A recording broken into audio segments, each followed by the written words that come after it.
شادی سے پہلے لڑکی اپنے باپ سے کہتی ہے پاپا میں کسی کی غلامی نہیں کر سکتی۔ باپ جواب دیتا ہے میری بیٹی کوئی کسی کی غلامی نہیں کرتا، سب اپنے اپنے حصے کا کام کرتے ہیں۔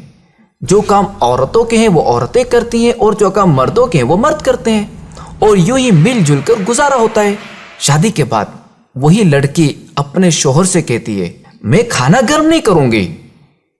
یہ سن کر شوہر کہتا ہے تو پھر تم اپنے باپ کے گھر واپس چلے جاؤ کہ میں تمہاری ضروریات پورا کرنے کے لیے صبح سے شام تک محنت کرتا رہوں اور تم میرا کوئی کام نہ کرو، تو پھر ٹھیک ہے، مجھے بھی تمہاری ضرورت نہیں۔ طلاق کے بعد وہ لڑکی اپنے بھائی کے یہاں آ جاتی ہے، لیکن کچھ دنوں بعد بھائی اپنی اسی بہن سے کہتا ہے دیکھو میری بہن، میں اب فیملی والا ہو گیا ہوں، میری بیوی تمہیں اب مزید برداشت نہیں کر سکتی، لہذا تم اپنا کہیں اور بندوبست کر لو۔ اب وہ لڑکی نوکری کی تلاش میں ایک دفتر جاتی ہے۔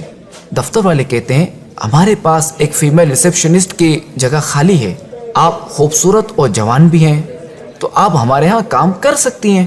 لڑکی کی عمر دن بہ دن بڑھ رہی ہوتی ہے۔ دفتر والے اس سے کہتے ہیں بی بی ہم معذرت خواہیں، آپ کے کام میں اب پہلے جیسی تیزی اور پھرتی نہیں رہی، لہذا اب آپ کہیں اور نوکری ڈھونڈ لیں، ہمیں اب آپ کی ضرورت نہیں رہی۔ یہاں تک کہ وہ بوڑھی ہو جاتی ہے، اب ایک نئی جگہ جاتی ہے جہاں اسے کہا جاتا ہے محترمہ اب تو آپ کی اتنی عمر ہو گئی ہے کہ اب آپ کو نوکری میں کیا دوں، آپ کو تو آرام سے اپنے بچوں کی کمائی کھانی چاہیے۔ وہ عورت کہتی ہے میرے بچے نہیں ہیں، میرا کوئی نہیں ہے۔ یہ سن کر نئے دفتر والا کہتا ہے اوہ چلیں آپ کے لیے کچھ کرتا ہوں، میرا 20 لوگوں کا اسٹاف ہے، کیا آپ ان سب کے لیے کھانا پکا سکتی ہیں جس کے میں آپ کو 6000 روپے ماہانہ دوں گا۔ یہ سن کر وہ عورت کہتی ہے صرف 6000؟ تو نیو دفتر والا جواب دیتا ہے کہ میں جانتا ہوں کہ ان 6000 میں آپ کی ضرورت پوری نہیں ہوگی، مگر کیا کروں میں مجبور ہوں، میرے پاس اس سے زیادہ کی گنجائش بھی نہیں ہے۔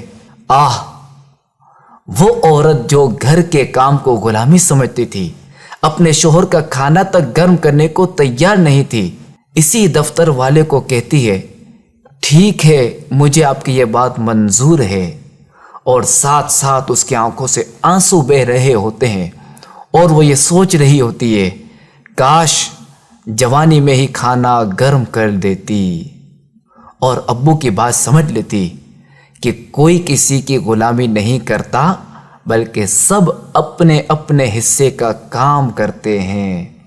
مشہور کہاوت ہے نا کہ میاں بیوی گاڑی کے 2 پہیے کی طرح ہوتے ہیں، اگر ایک پہیہ خراب ہو جائے تو گاڑی کا چلنا ممکن نہیں رہتا۔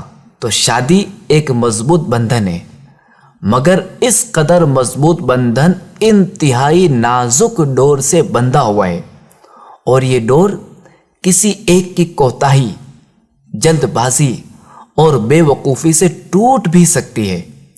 لہذا اس رشتے کو پروان چڑھانے کے لیے اعتماد، سچائی اور دیانتداری بہت ہی ضروری ہے۔